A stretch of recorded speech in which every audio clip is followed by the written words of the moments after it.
नमस्कार नमस्कार नमस्कार हाँ हाँ नाई रे बाबा मुझे फुल प्याज कहीं तमर केबे रोसे हबा की हाँ हाँ हाँ हाँ हाँ हाँ हाँ ना ना ना ना ना ना ना ना हौ हौ हौ हौ हौ हौ हौ हौ जदि तुम सेपटे मोर पाहुनाटा बढ़ई दब ताले मैं जो प्याज कामटा मुझे रखिली सेटा तुमको ठेलदेवी हौ हौ हौ हौ मुझे आउ गोटे आड़े जाऊँगी मोर रोसे अच्छी तुम गोटे कम कर मो घर को टे पलि आस घर को पलि आसिले मु तुमको से रोसिया लिस्टा भी देदेवी हौ बाबा हेला जो कथाटी कहले से कथाटे रखिबो नहले ये प्याज कामटा को तुमको आ मु देबिनी नमस्कार नमस्कार नमस्कार रखुची मो फोन नंबरटा मन अच्छी तो हाँ मन अच्छी बोलिबा तुम मत कॉलटा करिछ मुझे बाउली चली होउची ना हौ हौ रखुची बाबा हौ हौ केते रोसिया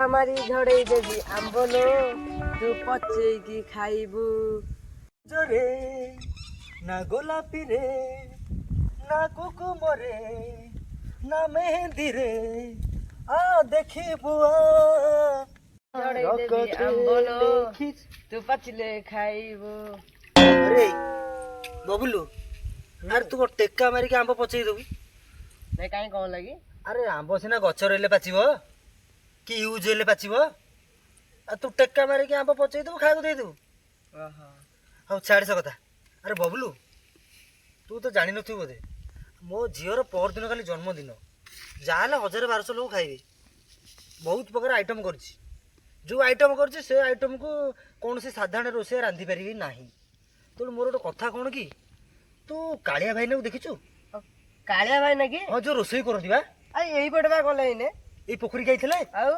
इसोळा रे मोर आसीबाटा लेट हे गेला रे ए बुडू जाइसंती टी आ मत डाकिबो की अरे तू पूरा मोर निज पिलाटा तते डाकिबिनी तू न गले से काम होई परिबो तू खाली मत गोटिए कथा तू सतर देखिछु टी हां परे एही पटे गले हां हां हां चल तू था पर दिन ठीक 10टा राती रे भाई पहुंची जु खाए पिया तो पेटे खाई के आसीबू कालिया भाई ने हाथ रंदा रोसिया पूरा पागल होई जु हम जाउ छला हां हां तू टेका मारी झड़ू था हां जा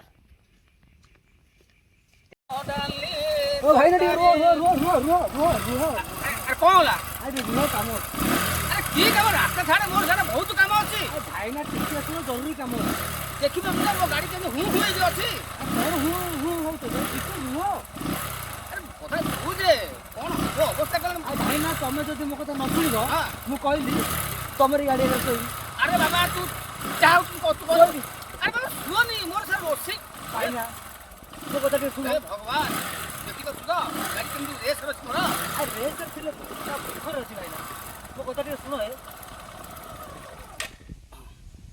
कौन कहू रे एते रिक्वेस्ट करलानी हां तथापि तमे हूं करछ अरे भाई मो गाटा रेस रची सेपट मोर रोसी प्रोग्राम अछि फोन ऊपर फोन आसुची कथा बुझी बाजू तो ए भाई ना हां मु सेति आपन पाखु आस्थिल देख देख एमि छिड़ा तू कथा बा कथा अरे ब्राह्मण लोक आमे हैं आमे रोसिया लोक वर्ल्ड फेमस अछि मु अमेरिका जाउची इंग्लैंड जाउची कोरिया जाउची पाकिस्तान कम जाइनी सारे मु जाउनी कोरिया देखले हां ओडिसा सारा सब आडे करूची माने रोसई चा कोन कहबू बसिक तते मु 2 मिनिट समय दे देबी तार मु जीबी आसो तो आसो आसो आसो चा मु पूरा व्यस्त विब्रत भाई ना गाड़ी आगे तू केमती बसी पड़छु रे भाई ना मु खोजी खोजी मो मुंडो पागल होई गेलानी ए तुमको पागल हेलानी एटा भलो कथा को हेई थाता हैं किछि होबनी आपण आइले आइले हाँ, तू बसत बसत आया बस बढ़िया हां बस बढ़िया एठी बस बढ़िया एइटी बस पड़बी आज्ञा अरे मो झाड़ा बसिक आसे पानी सारबी हैं ना तो हम भाबुछु मो घरटा आज्ञा टे दूर हां आपन को एते बाटे पाइली काले आपन एते बाटे न जीवे सेति पय तो अरे जेते कर्मटा आसी मते करिया पड़िबो तू खाली मो गाड़ी सामने बसी बोली तो कथाटा मु रखिया कहछि आ कोठी बसिया आ टे घसु हां चलो चल आस आ एठी बस बढ़िया हां अरे पड़ियाटा रे तू कोन भाबुछु कोन मते हां नहीं जदी पहुँची बसिया को आसन बासन किछि अछि नाही आज्ञा आ कोथे बसिया ए चप्पल पारी बस बढ़िया चप्पल हाँ हाँ सेटा गुरुत्वपूर्ण कथा हाँ बस बस आइए बस आइए ଏଇଠି ବସନ୍ତୁ।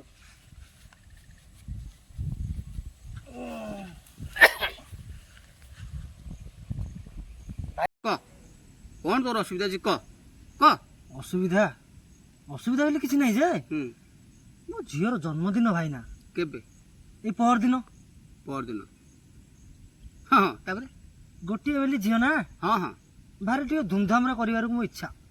ହଁ ତାହେଲେ ଗୋଟେ ବୋଲି ଝିଅ ମାନେ ତୁ ଧୁମଧାମ କରୁନା ତୁ ଏବେ ମାନେ ବିଶ୍ୱାସ କରିବେନି, ଏବେ ମୁଁ ଭାବିଥିଲି 1000-1200 ଲୋକଙ୍କ ପାଇଁ ରୋଷେଇ କରିବି ବୋଲି। ହଁ ହଁ ଆପଣଙ୍କୁ ପାଇବା ପୂର୍ବରୁ ମୋ ସ୍ତ୍ରୀ ଫୋନ୍ କରି କହିଲା ଯେ ନାଇଁ 8-10 ଲୋକଙ୍କ ପାଇଁ କରିବା ଆଇଟମ। ଆଇଟମ ମାନେ ସେ କଥା ଛାଡ଼, ଆଉ? ଆଇଟମ କଥା ମୁଁ ଜାଣିଛି ହଁ। କେମିତି କ'ଣ ହବ କ'ଣ ନାହିଁ, ସବୁ ତ ମାନେ ଭେଜ ହବ ଆଉ ଭେଜ ଭେଜ ଆଉ ଭେଜ ଇଏ 8-10 ହଜାର ନା? ଆଜ୍ଞା। ହଉ ମୁଁ ଗୋଟେ କାମ କର, ମୁଁ ତ ଲିଷ୍ଟ କିଛି ଆଣିନି, ମୁଁ ଯାହା ଟିକେ କହୁଛି ତୁ ଖାଲି ମନେ ରଖିକି ସେଇ ଅନୁସାରେ ସଉଦାଟା ନେଇ ଆସିବୁ ଭାଇନା ହେଲା। ଆଜ୍ଞା।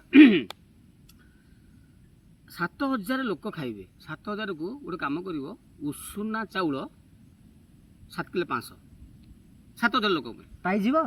ବଳିବ ଓ ହେଲା। ସବୁ ମନେ ରଖୁଛ ତ? ହୁଁ। କେତେ? 7000 ଲୋକଙ୍କ ପାଇଁ 7 କିଲୋ 500 ଉଷୁନା ଚାଉଳ। ଚାଉଳ ଆଳୁ 2.5 କିଲୋ ଖଣ୍ଡେ ହେଇଯିବ। 2.5 କିଲୋ। 2.5 କିଲୋ ଆଳୁ 2.5 କିଲୋ। ତାପରେ ଆଳୁ, ତାପରେ ଆମର ଆସିଲା ଟମାଟୋ। ଟମାଟୋ କେତେ? 250ରୁ ଟିକେ ଓହଳୁଥିବ ଆଣିବ ଆଉ। ହଁ ଦେଖିବ ଯେତେବେଳେ ଓଜନ କରିକି ଆଣୁଛ ଦେଖିବ 250 ଗ୍ରାମ ଦେଉଛି ତ ଟିକେ ନାକୁ ଓହଳ ଆସୁଥିବ। ଟିକେ ଟିକେ ଓହଳ ଆସୁଥିବ ସେତିକି ହେଇଯିବ। ଗଲା ଆଳୁ ଟମାଟୋ ଗଲା। ପିଆଜ ତଥାପି ତମେ 1237 ଗ୍ରାମ ଆଣିବ। 37। କଣ୍ଟାରେ ଦେଖୁନ ଏବେ ସବୁ କମ୍ପ୍ୟୁଟର କଣ୍ଟା ହେଇଛି ନା, ସେ ଓଜନ କରି ଦେଉଛନ୍ତି। 1237 ଗ୍ରାମ 1237 ଗ୍ରାମ ପିଆଜ ଆଣିବ। ଆଣିବି। ହଁ ଦେଖିବ। ଆଜ୍ଞା। ଗଲା ଆଳୁ ପିଆଜ ଗଲା, ଟମାଟୋ ଗଲା। ଟମାଟୋ ପଡ଼ିଲା। ଅଦା ତମର ପଡ଼ିଯିବ ହାରାହାରି 75 ଗ୍ରାମ। ଅଦା 75, ରସୁଣ 75। ଅଦା 75, ରସୁଣ 75 ଗ୍ରାମ ଗ୍ରାମ। ଗ୍ରାମ କିଲୋ ଆଣିବନି, ଗ୍ରାମ। ଗଲା ତାପରେ ମସଲା ସବୁ 5 ଟଙ୍କିଆ ମସଲା ସବୁ ନେଇ ଆସିବ। ହଳଦୀ 5 ଟଙ୍କିଆ, ଚିକେନ ମସଲା, ରୁଚି ଭେଜ କରି ପାଉଡର। ଆମର ହଳଦୀ ମସଲା ନା ଲଙ୍କା ଗୁଣ୍ଡ, ତାପରେ ଆମର ଭେଜ ପାଉଡର, ଆଜ୍ଞା ତାପରେ ସୋରିଷ ଏତିକି ଆଜ୍ଞା ସବୁ ନେଇ ଆସିବ। ଆଜ୍ଞା ସେ ସବୁ ମୋର ହେଇଗଲା। ଆଜ୍ଞା। ଗଲା ତମର ଅନ୍ନ ହେଇଗଲା। ଏବଂ ଇଏ ଯେଉଁ ଆସିଲା ଗୋଟେ ସାଧା ତରକାରୀଟେ ହେଇଗଲା। ଆଜ୍ଞା। ହେଲା। ପାୟସ ମୁଖ୍ୟ କଥା। ଦାମିକିଆ ପାୟସ କେବେ କରିବନି। 1200 ଟଙ୍କା ଖର୍ଚ୍ଚ ହେଇଯିବ 7000 ଲୋକଙ୍କ ପାଇଁ। ବୁଝିପାରୁଛ ତ? ମୁଁ ସୁଜି ନେଇ ଆସିବ। ସୁଜି କେତେ ଆଣିବ? ତଥାପି ସୁଜି ତମେ ନେଇ ଆସ 450 ଗ୍ରାମ ସୁଜି ଆସିବ। ଗ୍ରାମ 450 ଗ୍ରାମ ଗ୍ରାମ ଗ୍ରାମ କ୍ଷୀରି ହେଇଯିବ। ହେଲା। ଗଲା ଭାତ ହେଇଗଲା, ତରକାରୀ ହେଇଗଲା, ସାଧା ତରକାରୀଟେ, ଆଉ କ୍ଷୀରିଟେ ହେଇଗଲା। ନାଇଁ ହେଇନି। ଆଉ ଚିନି ଆଣିବାନି? ତମେ କହିଲ 7000 ଲୋକ କେମିତି ବଞ୍ଚିବ, କେମିତି ବଳେଇବ। ଚିନି ମୁଁ କାହିଁ ଲେଖିଲିନି? ନାଇଁ ମୋର ତ ମୁଖ୍ୟ କଥା ଯେମିତି ବଳିବ। ମୁଁ ତମ ବଳିଆ ଚିନ୍ତାଟା କରୁଛି। ହଁ। ଚିନି ବଦଳରେ ଲୁଣ ପଡ଼ିବ। ଟୋଟାଲ ଚିନି ପକେଇବେନି? ଖର୍ଚ୍ଚ ଅଧିକ ହେଇଯିବ। ବୁଝିପାରୁଛ ତ? ଖର୍ଚ୍ଚ ଅଧିକ ହେଇଯିବ। ଟୋଟାଲ ଚିନି ପଡ଼ିବ, ସବୁ ଲୁଣ ପଡ଼ିବ। ଦେଖିବ 7000 ଲୋକ କ'ଣ 10000 ଲୋକ ଖାଇକି ଆହୁରି ବଳିବ। ମୁଁ ଗାଁ ଗଣ୍ଡାରେ ଘର କରିଛି ଭାଇନା, ଆଉ ସମସ୍ତିକି ବାଣ୍ଟିବି ନା ନାଇଁ? ଯାହାର କ'ଣ ବାହାଘରଟେ ହେଲା, ବ୍ରତ ଘରଟେ ହେଲା, ଜନ୍ମଦିନଟେ ହେଲା, ମୂର୍ତ୍ତିକିଆ ହେଲା, ଛୁର୍ତ୍ତିକିଆ ହେଲା, ସିଏ କଥା ପଛ କଥା। ସେମାନେ ମତେ ଦଉଛନ୍ତି ନା, ବାଣ୍ଟିବ। ବାଣ୍ଟିବି। ହଉ ଗଲା ଭାତ ଗଲା, ସାଧା ତରକାରୀ ଗଲା, କ୍ଷୀରି ଗଲା, ଡାଲିଟା ନିଶ୍ଚିନ୍ତ ହବ। ଆଜ୍ଞା। ସେଟା ମେନ୍ ଜିନିଷଟା। ଭାତ ଶୁଖିଲା ଲୋକ ଖାଇବେନି, ଟିକେ ଡାଲି ପାଣି ଭାଜିଲେ ଖାଇବେ। ଡାଲି ତଥାପି 7000 ଲୋକକୁ ଅତି କମରେ 680 ଗ୍ରାମ ନେଇ ଆସିବ। ଡାଲି 680 ଗ୍ରାମ, 80 ଗ୍ରାମ। ଅଧିକ ଆଣିବନି। ନାଇଁ ଆଜ୍ଞା। ଫୋପଡ଼ା ହେଇଯିବ ନହେଲେ, କାହିଁକି ବଞ୍ଚିଯିବ ବହୁତ, ଖର୍ଚ୍ଚାନ୍ତ ହେଇଯିବ ତମେ, ଖର୍ଚ୍ଚାନ୍ତ। ବୁଝିପାରୁଛ ତ? ଇଏ ସବୁ ହେଲା ସବୁ ତମର 7500 ଲୋକ ଖାଇକି ଆହୁରି ବଞ୍ଚିବ, ଆହୁରି ବାଣ୍ଟିବ, ତଥାପି ବଳିବ। ବଳିବ ତ? ପ୍ରଚୁର ବଳିବ। ଭାଇନା ହେଲେ ଆଉ ଗୋଟେ କଥା ମୁଁ କହିଦେଉଛି, ଅନ୍ନଟା ମୁଁ ଯୋଉ କେତେ କିଲୋ କହିଲି 7 କିଲୋ 500 7 କିଲୋ 500 ଚାଉଳ ସେଇଟା ଟିକେ ମତେ ଲାଗୁଛି ବଳିବନି ବୋଲି ସେଇଟାକୁ ମୁଁ ଗୋଟେ କାମ କରୁଛି ପେଜୁଆ ଭାତ କରିଦେବା ଆଉ ପେଜୁଆ ଭାତ ହେଲେ ବଳିବ ପେଜୁଆ ଭାତ ହେଲେ ଆହୁରି ବଳିବ କେମିତି ଯିଏ 2 ଡଙ୍କି ଭାତ ଖାଇଥାନ୍ତେ ସେ ପେଜୁଆ ଭାତ କରିଦେଲେ ଡଙ୍କିରେ ପେଟ ଫୁଲ ଆଉ ମାଗିବେନି ପେଜୁଆ ଭାତ କରିଦେଲେ ବଳିବ ବଳିବ ମାନେ ପଛୁର ବଳିବ ଭାଇନା ହାଁ? ଖଟାଟା କରିବି ବା ଖଟା କରିବ ମୋ ସ୍ତ୍ରୀର ବହୁତ ଇଚ୍ଛା ହେଇ, ସେଥିରେ ପଶନି ଜମାରୁ ପଶନି ହୁଁ? ଦୋକାନ ମାନଙ୍କରେ ଟଙ୍କିକିଆ ଖଟା ମିଳୁଛି ହେଲା ପାଉଛୁ ଖଟା କେତେ 7,000 ଲୋକ କେତେ ଆସିଲା 7,000 ଆସିବ ଜମାରେ ଆସିବନି କାହିଁକି କହୁଛି 10-15ଟା ନେଇ ଆସିକି ସେଥିରେ ପାଣି ପକେଇକି ଘାଣ୍ଟି ଦେବ ଟିକେ ପାଣି ଆସିବ ଆଉ ଚଳିବ ତାହେଲେ ଖଟାଟା ବି ବଳିବ କହିଲି ବା ବଳିବ କାହିଁ ଖର୍ଚ୍ଚାନ୍ତ ହବ ଭଲ ପିଲାଟା ତମେ ଏତେ ଖର୍ଚ୍ଚ ତ କରେଇବି তুমি ଯେ ଯୁଆଡ଼େ ଦେଖିବ ପଚାର ଖାଲି କାଳିଆ ଭାଇନା ରୋଷେଇଆ କିଏ ସମସ୍ତେ ମୋତେ ଭିଡ଼ି ନେଇଯାଉଛନ୍ତି ସମସ୍ତେ ବଞ୍ଚଉଛି ମୁଁ ମୁଁ ଶୁଣିଛି ହଁ ମୁଁ ଶୁଣିଛି ହୁଁ ଏ ଯୁଆଡ଼େ ଯିବି ମୁଁ ଯୋଉ ରୋଷେଇ କଥା କହିଲି ହଉ ଠିକ୍ ତ ସବୁ ସରିଲା ତାହେଲେ ପହରଦିନ ତୋର ଇଏ ହେଉଛି ପହରଦିନ ଆଉ ତୁ ଗୋଟେ କାମ କରିବୁ ସନ୍ଧ୍ୟାବେଳକୁ ଘରଠି ଯାଇକି ଦକ୍ଷିଣା ଦେଇଦେବୁ ଆଉ ମୋର ସେଇଟା ତ ଆଡଭାନ୍ସଟା। ପଚାରିନି ବା କେତେ ଲକ୍ଷ ତାହେଲେ ମୁଁ ଦେବି କଣ ଆଡଭାନ୍ସଟା ଦେଇଦେବୁ କେତେ ଦେବି କଣ ମୁଁ ଗୋଟେ ପ୍ଲେଟ୍ କେ ନେଉଛି 20 ଟଙ୍କା 7,000 ଲୋକ ଖାଇବେ 7,000 7,000କୁ ଗୋଟେ ପ୍ଲେଟ୍ ଯଦି 20 ଟଙ୍କା ହେଲା 7,000 ଲୋକ କେତେ ହେଲା 7 ଦୁଗୁଣ 14 ହୁଁ? 14,000 14,000 ମୋତେ ତୁ ଦେଇଦେବୁ 14,000 ତତେ ଏପଟେ ମୁଁ ଚିପି ଦେଲି ତୋର ଏପଟେ 7,000 ଲୋକଙ୍କର ଖାଇବାଟା କେତେ ହବ କହିଲୁ ହେଇ ଟଙ୍କା ଅନୁମାନ 2-3 ହଜାର ଟଙ୍କା ସରିଯିବ ଆଉ କ'ଣ ତୋର ସଉଦା 3,000 ଟଙ୍କା ଭିତରେ ହେଇଯିବ ଭାଇନା ହୁଁ?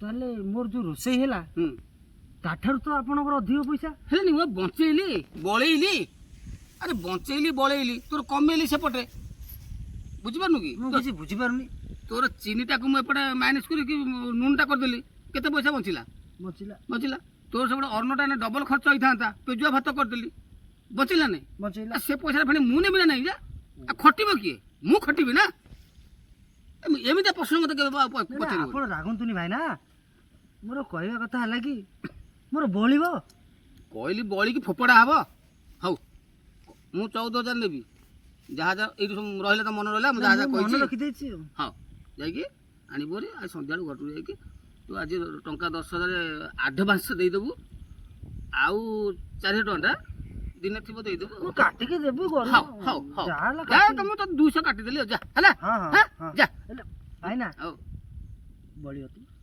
କେତେଥର କହିବି ନ ବଳିବ ତୁ ମୁଁ କହିଲି ବା ଆଉ ତୋର ଆଉ ଗୋଟେ ଝିଅ ହେଲେ ସେ ଜନ୍ମଦିନକୁ ନୁହଁ ତା ଜନ୍ମଦିନକୁ ମୁଁ ମାଗଣା ରୋଷେଇ କରିବି ଆଉ ମୁଁ ସେଇଦିନକୁ ଅପେକ୍ଷା କରିବି ତୋର ଆଉ କେବେ ଗୋଟେ ଝିଅ ହବ ବୋଲି ଆଉ ନା ହବନି କାହିଁକି ହବନି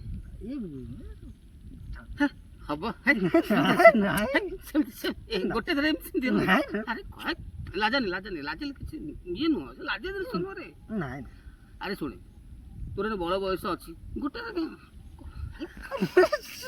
ଯାଉଛି ସମୟ ଅଛି ଆଡଭାନ୍ସଟା ମୁଁ ଦେଇଦେବି ହଁ ଦେଇଦେବୁ ଆଉ ଖାଲି ସ୍ତ୍ରୀକି ହଁ ପଚାର ହଁ ଦେଇଦେବୁ ହଁ ରହିଲି ଆଜ୍ଞା ଭାଇନା ହଉ ଆଜ୍ଞା ହଉ ଆଜ୍ଞା ରହିଲି ଆଜ୍ଞା